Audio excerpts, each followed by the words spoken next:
غیر قانونی طور پر بھارت کے زیر قبضہ جموں کشمیر میں بھارتی فوجیوں نے اپنی ریاستی دہشت گردی کی جاری کارروائیوں کے دوران گزشتہ ماہ اکتوبر میں 9 کشمیریوں کو شہید کیا۔ ان میں سے 3 کو 2 مختلف علاقوں میں جعلی مقابلوں میں شہید کیا گیا۔ ان شہادتوں کے نتیجے میں 3 خواتین بیوہ اور 6 بچے یتیم ہو گئے۔ اس عرصے کے دوران بھارتی فوجیوں، پیراملٹری فورسز اور پولیس اہلکاروں کے علاوہ بدنام زمانہ بھارتی تحقیقاتی اداروں NIA اور SIA کی ٹیموں نے مقبوضہ علاقے کے مختلف مقامات پر محاصرے اور تلاشی کی 148 کارروائیوں کے دوران 169 افراد کو گرفتار کر لیا۔ ان واقعات سے مقبوضہ جموں کشمیر میں بڑے پیمانے پر جاری ظلم و تشدد اور انسانی حقوق کی پامالیوں کی عکاسی ہوتی ہے۔ 1989 سے لے کر اب تک مقبوضہ علاقے میں بھارتی ریاستی دہشت گردی کے دوران 96,373 کشمیری شہید اور 519 عمارتیں تباہ اور 22,976 خواتین بیوہ اور 1,07,971 بچے یتیم ہو چکے ہیں، جبکہ اس دوران 11,265 خواتین کی بے حرمتی بھی کی گئی۔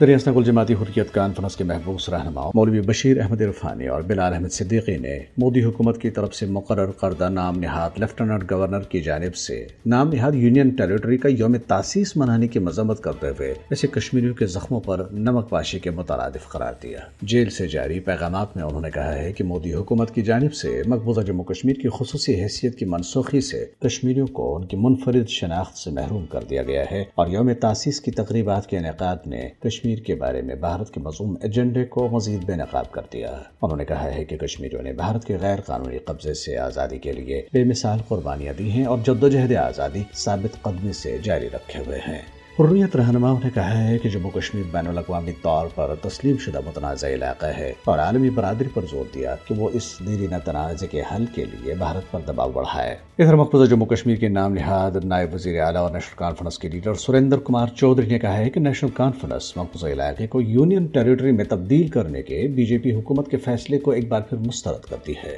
بھارتی حزب اختلاف کانگریس کے مقبوضہ جموں کشمیر شاخ کے صدر طارق حمید کرا نے کہا ہے کہ کشمیریوں سے یونین ٹیریٹری کا یوم تاسیس منانے کی توقع رکھنا مضحکہ خیز ہے۔